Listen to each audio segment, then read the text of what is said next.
للمصطفى أمتي يا مولد الأبلغ من أمتي فرج بجاه المصطفى أمتي يا مولد الأبلغ من أمتي اكتب صلاة وسلام للنبي في الآل وصحبه ذوي التجنب سلم بجاهي وجاهي ما أمته يا واحدا لغما تفضلا على ذوي الإيمان بفرج يا واهب الأمان جميل أوصل لجميع المسلمين والمسلمات أمن رب العالمين اكتب صفاء لجميع المحسنين والمحسنات يا ولي المؤمنين بالله والرحمن والرحيم لمن يحبون كما يقول بوجهك الكريم وجه الرجاء بلا أزل لمن يديمون الرجاء قبل ذوي الإيمان والإسلام خير البشارات بلا ملام ما قدر عبدك القديم يا خير من يجود بالتقديم رفعت سعيه إليك يا سكور بكرم ومنة وبشكور بحق وجهك الكريم أبلغ إجابة يا من معود قبله بالله والرحمن والرحيم يا من بقريب ومجيب سميا وللذين آمنوا وأسلموا فراق في النجي الذين ظلموا مسليا مسلما على الرسول بإذنه يا من أباني يبسون مسليا مسلما على الرسول بإذنه يا من أباني يبسون مسليا مسلما على الرسول بإذنه يا من أباني يبسون مسليا مسلما على الرسول بإذنه يا من أباني يبسون.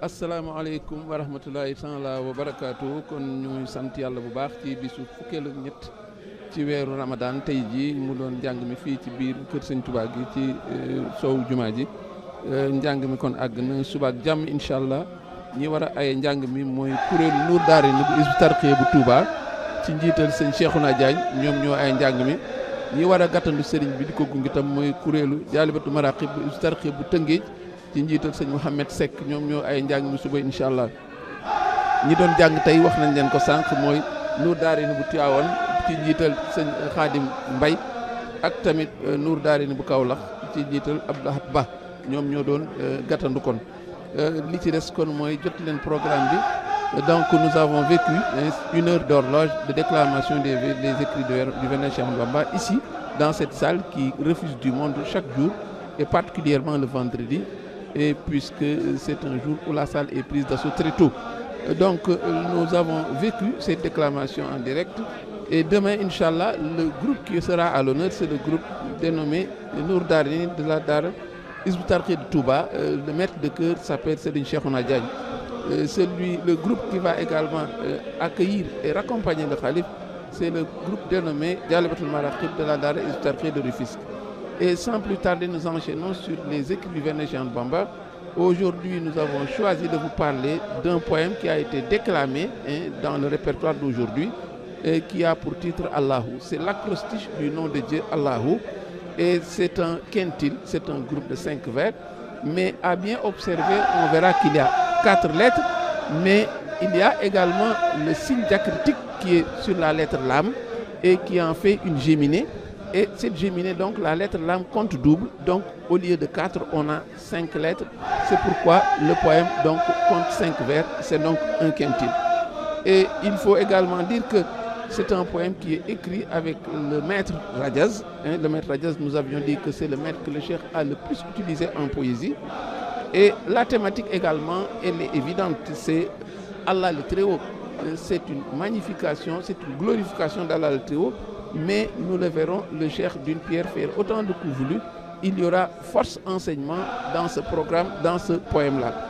Donc le poème est exclusivement porté vers Allah, Allah seul, hein, comme pour faire corps avec le nom par lequel il l'a désigné, l'unique dans le poème. Et le premier vers est le suivant: Allahu khilli abadan wallahu hibbi wa la ilaha illallah. Allah a demeure et mon ami, Allah est mon bien-aimé et point de divinité en dehors de lui. C'est un vers qui fait écho à Ahbabtu Rabbal Alamin, au vers 1 de Ahbabtu Rabbal Alamin, où le cheikh dit que je suis épris du maître des mondes. Ça, c'est un propos récurrent, cet amour profond pour Allah, pour le prophète, mais c'est la marque de fabrique du vénéré Cheikh Ahmadou Bamba. Ce premier vers peut paraître déroutant pour celui qui attendait que dès le départ, on commence à parler de glorification d'Allah. Le cheikh ouvre sur sa carrure spirituelle, et c'est également un aspect important. Et il y a cette carrure spirituelle du cheikh et qui, n'est-ce pas, qui ne trouve son sens que dans la satisfaction, dans la béatitude et le réconfort qu'il a par rapport à la conformité aux prescriptions d'Allah. Et c'est cela qui trouve, n'est-ce pas, sa satisfaction s'il est épris d'Allah et s'il est quelqu'un qui aime Allah le Très-Haut, mais c'est parce que simplement il veut montrer qu'il ne trouve satisfaction, béatitude et réconfort que dans les prescriptions faites par Allah le Très-Haut, que dans la conformité à ce que Allah recommande de faire. Le vers 2 est le suivant: le cheikh rehausse et insiste sur cette carrière spirituelle puisqu'il dit le khitabi, c'est à lui que s'adressent mes propos. Du début de l'année marquée par un mois sacré, Muharram, à la fin de l'année qui est également un mois sacré, le mois de Zulhijjah. Donc c'est une manière de montrer que toute l'année durant, il s'adresse à Allah, il est consacré à Allah, et c'est un enseignement très fort qu'il nous donne puisque nous ne le remarquons pas, mais le premier mois de l'année est un mois sacré. Le dernier mois de l'année également est un mois sacré. Il s'agit respectivement de Muharram et de Zulhijjah. Alors, ces mois sacrés, ils ont toute une signification dans l'islam. C'est pourquoi je dis qu'au-delà de la glorification, il y a une volonté de faire un enseignement de culture générale islamique. Parce que le musulman ne doit pas ignorer que les mois sacrés, ce qu'on appelle les Ashurul Hurum, ils sont au nombre de 4.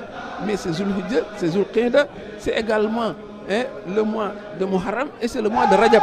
Et ce sont des mois tellement significatifs, tellement considérés, que même quand il y a une guerre, il y a une trêve nécessaire, on ne fait pas de guerre pendant ces mois sacrés. Donc ça, c'est un enseignement au-delà de la glorification d'Allah, mais c'est un enseignement que le musulman gagnerait à connaître, à savoir et à respecter. Donc nous voyons que le cheikh d'une pierre fait autant de coups voulus. Il peut sacrifier à l'objectif de glorifier Allah, mais il y insère des enseignements de culture islamique. Et au vers 3, il dit Lastu bi walidin wa lastu bi walad. Tu n'es le père de quiconque, tu n'es le fils de qui que ce soit, tu es plutôt Rabb kulli walidin wa walad. Tu es en vérité le maître de tout père et de tout fils. La leçon également est une leçon, n'est-ce pas, de foi. Et c'est une leçon de tawhid, une leçon d'unicité divine. Et quand le cheikh martèle, tu n'es le père de qui que ce soit, tu n'es le fils de qui que ce soit, c'est un couteau à double tranchant, puisque c'est la glorification d'Allah, certes, mais c'est un propos qui cloue au pilori toute croyance, toute doctrine qui prêterait à Allah une ascendance ou une descendance. Ça, je crois que c'est on ne peut plus clair. Le vers 4 vient dire, tu m'as accordé ce que personne d'autre ne détient. Le propos vire au témoignage de gratitude. Oui, parce que c'est un focus sur sa carrière spirituelle, on renoue avec cette carrière spirituelle, et il dit que c'est les dons prodigieux émanant d'Allah. Hein? Donc, par rapport à ces dons prodigieux, Allah recommande Fahadis. Il faut les proclamer tout haut. Donc, le fait de déclarer tout ce que Allah a fait pour lui, mais c'est un respect d'une prescription, parce que Allah recommande, Allah agrée le fait que le musulman soit reconnaissant et qu'il dise tout haut ce que Allah a fait pour lui. Et c'est ce que le cheikh fait. Parce que la in shakartum la azidannakum. Si vous êtes reconnaissant, Allah multipliera vos bienfaits. La reconnaissance, c'est la voie royale pour multiplier, pour fructifier ses bienfaits vis-à-vis d'Allah. Et au vers 5, qui est le vers de clôture, le cheikh dit Bihaq qul huwallahu ahad. Il sollicite le bienfait. Il y a une autre thématique qui est invoquée, il y a un autre centre d'intérêt. Après la glorification, après le témoignage de gratitude, il y a la sollicitation du bienfait. Ce sont là des vertus cardinales dont chaque musulman doit s'armer. Et c'est pourquoi le cheikh dit par la bénédiction de la sourate Ikhlas ou la sourate du monothéisme pur, accorde-moi un don exceptionnel, exclusif, ô toi le meilleur pourvoyeur qui est l'unique. Donc il y a là, n'est-ce pas, l'évocation de ces bienfaits d'Allah qui sont avec lui, mais il est également dans la posture d'un demandeur parce que c'est ce que Allah recommande. Au plan stylistique, on remarque une intertextualité qui est omniprésente. La sourate et Al-Ikhlas, l'ombre de la sourate Al-Ikhlas, n'est-ce pas, plane sur le poème du début à la fin. Quand il dit « n'a pas de père, n'a pas de fils », on sait bien que c'est une convocation d'un argument phare qui se trouve dans la sourate Al-Ikhlas. Et quand il dit, et le fait qu'il greffe également certains propos dans son poème, quand il dit la ilaha illallah, ça c'est la chute, la ilaha illallah, c'est la chute du vers 1, et on sait que c'est une forme consacrée, n'est-ce pas, pour glorifier Allah le Très-Haut. Ça également, c'est par dextérité que le cheikh l'insère dans son poème, n'est-ce pas, qui montre, n'est-ce pas, cette dextérité-là. Au vers 5, il ajoute la chute également du vers 5. Le vers 5 se termine par Qul huwallahu ahad. Ça également, c'est un propos extrait, prélevé du Coran et inséré harmonieusement dans son poème. Ça, c'est l'usage de l'intertextualité. Et il y a également cette dextérité qui nous montre que le cheikh, n'est-ce pas, on n'a plus besoin de démontrer cette maîtrise qu'il a de la langue arabe, mais également cette maîtrise qu'il a des textes. Et ce qui ne pouvait pas manquer, ce sont tous ces bons noms d'Allah, des beaux noms d'Allah qu'il convoque. Ça ne pouvait pas manquer puisque c'est un poème dédié à Allah. Il l'appelle Allah, il l'appelle Yabatinan, le caché, il l'appelle l'unique, il l'appelle le meilleur pourvoyeur, sans compter les citations coraniques qui ont été convoquées. Voilà donc pour ce poème qui est très court, mais qui est surchargé de richesse. Wassalamu alaikum wa rahmatullahi ta'ala wa barakatuhu.